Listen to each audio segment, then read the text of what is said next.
All right, we're back with, let's see, chapter 18, Genesis to Revelation, one chapter at a time.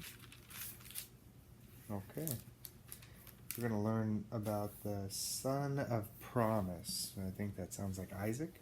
Is it Isaac, everybody? Okay, then the Lord appeared to him by the terebinth trees of Mamre, as he was sitting at the tent door in the heat of the day. So he lifted his eyes and looked, and behold, 3 men were standing by him. This is Abraham, by the way. He got a new name. He used to be called Abram. All right, let's see.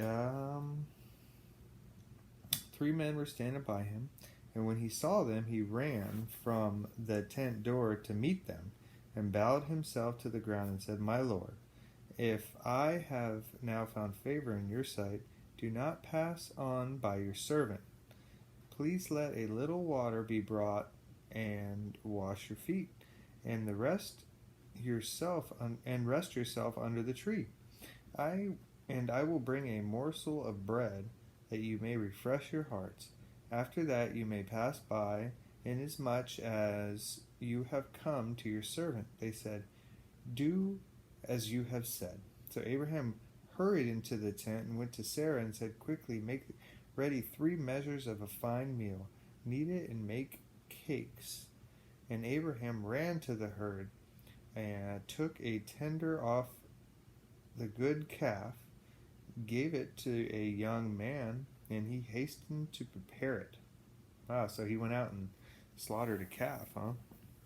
So he took butter and milk and the calf which he had prepared and set it before them, and he stood by them under the tree as they ate. Then they said to him, "Where is Sarah your wife?" So he said, "Here in the tent." And he said, "I will certainly return to you according to the time of life, and behold, Sarah your wife shall have a son." Now Sarah was listening in the tent door which was behind him. Now Abraham and Sarah were old, well advanced in their age, and Sarah had passed the age of childbearing. Yeah, because last time we knew that, he was 100 years old, she was 99. Therefore Sarah laughed within herself, saying, "After I have grown old, shall I have pleasure, my Lord being old also?" So, they're still doubting. I mean, this is a miracle that happened. And the Lord said to Abraham, "Why did Sarah laugh, saying, shall I surely bear a child since I am old? Is anything too hard for the Lord? No, He created the heavens and the earth and everything we see.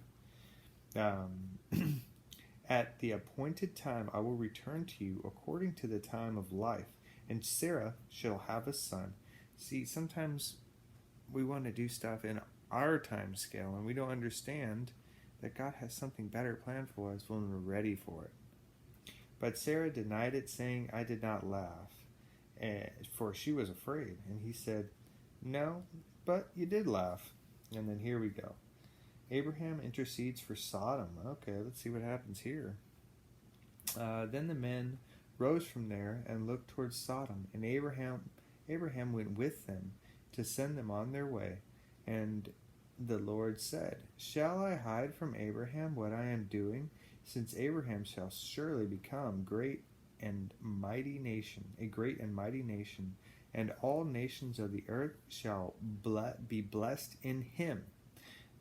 So they think that, like the people who, well, let's just keep going.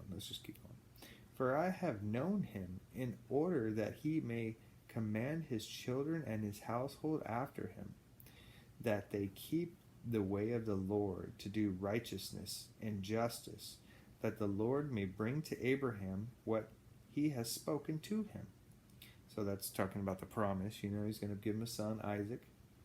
And the Lord said, "Because the outcry against Sodom and Gomorrah is great, and because their sin is very grave, I will go down now and see whether they have done altogether according to the outcry against it that has come to me? And if not, I will know. So this is a time that God came down to see what these Sodom and Gomorrah, these two cities, and let's see what happens here. Then the men turned away from there and went towards Sodom, but Abraham still stood before the Lord. And Abraham came near and said, Would you also destroy the righteous with the wicked? Suppose there were 50 righteous within the city, would you also destroy the place and not spare it for the 50 righteous that were in it?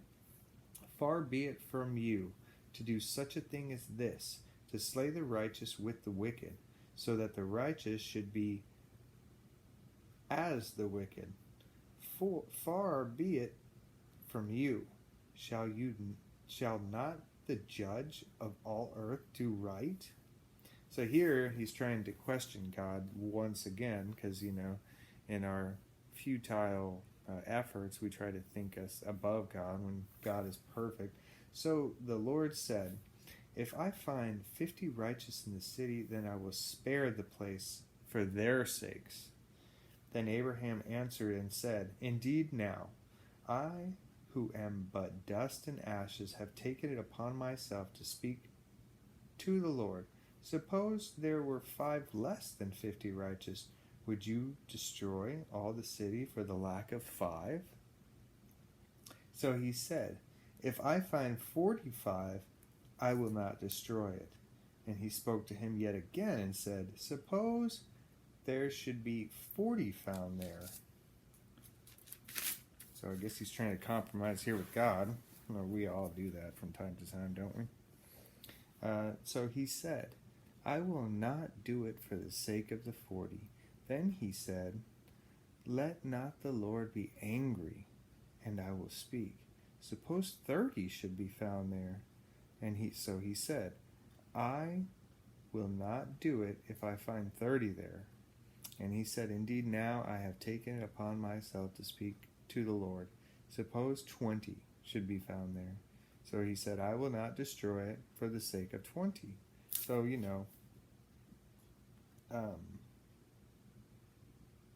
for his sake, he's trying to, I guess, save what's left of the city here.